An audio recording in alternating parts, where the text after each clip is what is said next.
look like it's gonna let up. Do you think we ought to stop this thing? Hey, Dad. Yeah? Man over here? Sure. He'd really wanted Blake to book them on an organized group trip, but Blake had other ideas. Blake is very independently minded and decided that, oh no, we don't want to do that. We want to be able to do whatever we want to do. Since he knew I'd made up my mind, there wasn't much he was going to say that could make me change my mind. Okay, Dad? Yeah. It would have been kind of nice to watch someone else do the hauling and shoving. Come on, Dad. You want to share this with 10 strangers and a tour guide? Matter of fact, yeah. I had never wanted to, and still never want to go on a guided tour. Let's load her up. It was, an experience that I wanted to have with my father, just the two of us. Better get going, Dad. Just checking everything shipshape. Where in the world did I put that lighter? I got it. Very repellent. Extra strength, very repellent.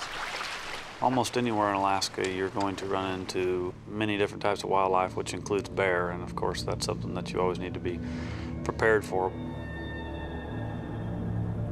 The gates of the Arctic National Park is spectacular but dangerous. It's home to hundreds of black bears and grizzlies, not to mention roaming packs of wolves. It's 13,000 square miles of near untouched wilderness. Father and son have no way of contacting the outside world.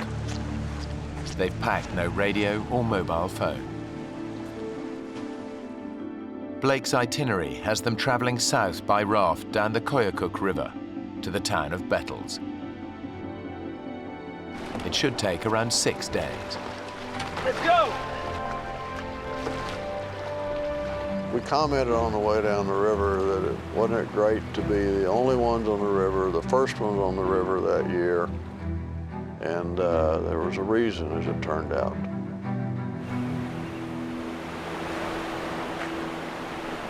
They'd been rafting for just a couple of hours when they noticed that the river is changing.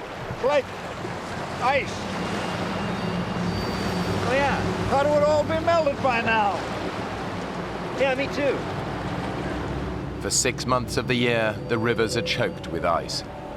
During the summer, it all melts. But this early in the season, some patches have yet to thaw. The longer we floated, the more ice we actually started to encounter. It doesn't look like it's gonna let up. Do you think we ought to stop this thing? The current's picking up speed, and Blake struggles to control the raft. I kept trying to look around the corner, hoping to find, which way we were going to be going. And that's when I realized that actually we didn't have a choice where we were going. The men are at the mercy of the current.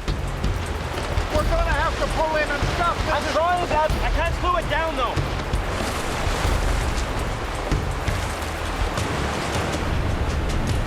We're going too fast. Let's slow it down, Dad.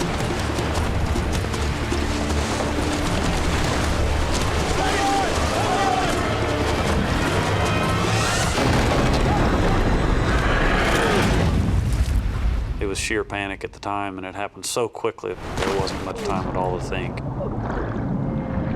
The next thing I actually remember was being pulled right underneath the ice. There was so little time to realize what had happened, except that it was a real problem.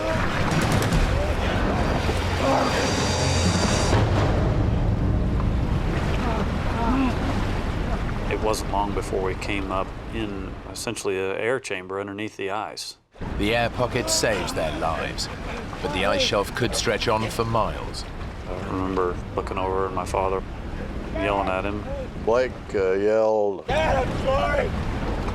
Of course, it wasn't his fault. Give my hand. Blake manages to grab Neil's hand, but the current's too strong. His dad is swept away beneath the ice.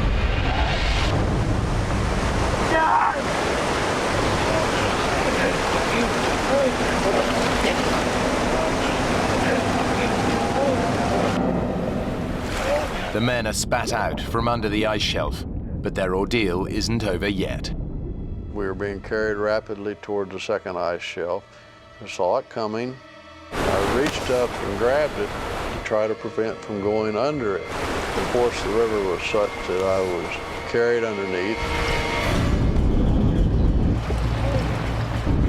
The roof of this ice shelf is even lower than the last. And the second ice shelf had no room to breathe. I really thought I had taken my last breath.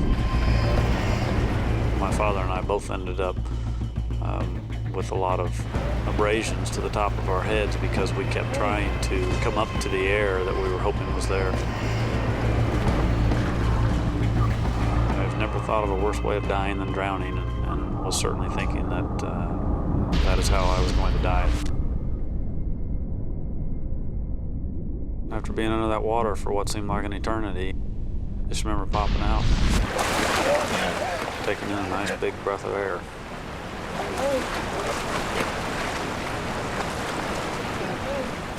At this time, I had no idea where my father was. He had been pushed up against something and trapped.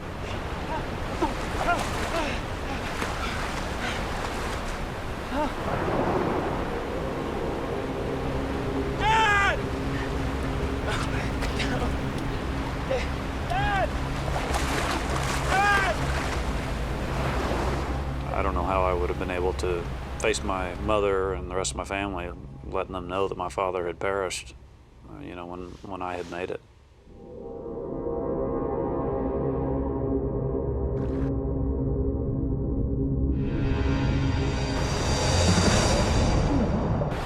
And the next thing I remember seeing was his head above the water. The powerful current is sweeping Neil away. It didn't appear like he was making any attempt to get out of the river, and for all I knew, he was injured and couldn't. Neil's disorientated, but somehow he catches hold of a rock and hauls himself out. Dad, you're gonna freeze! Blake knows that his dad has got to get to shore fast before he's paralyzed by cold and shock. Let us swim! And Blake, in the meantime, is yelling at me, and I can't hear him above the roar of the river. Let us swim for it! Hey! Hey! Here you go! So eventually I managed to get my breath long enough to tell him to shut up. Will you let me think for a minute? Blake was telling me that I had to swim over to him, which was the last thing in the world I wanted to do. Dad! Come get! Getting back in the river is dangerous. But Blake knows it's his dad's only chance. Come on, Dad! You can do it! You can do it, Dad! Dad!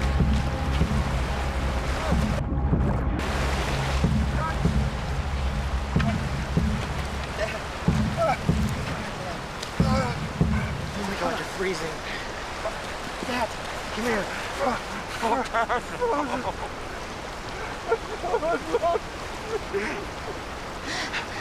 I'm so sorry, Dad. It's okay.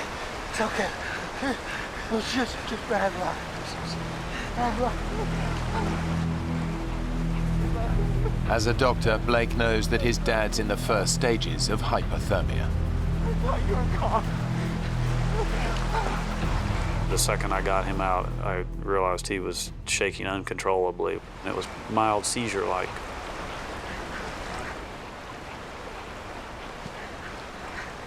We gotta warm you up, Dad. We gotta warm you up. Blake's desperate. All their spare clothes were lost in the accident. Then he remembers something. The lighter he stowed in his life jacket. It didn't get washed away, but it's soaking wet. When I pulled that lighter out of my pocket and hit the button,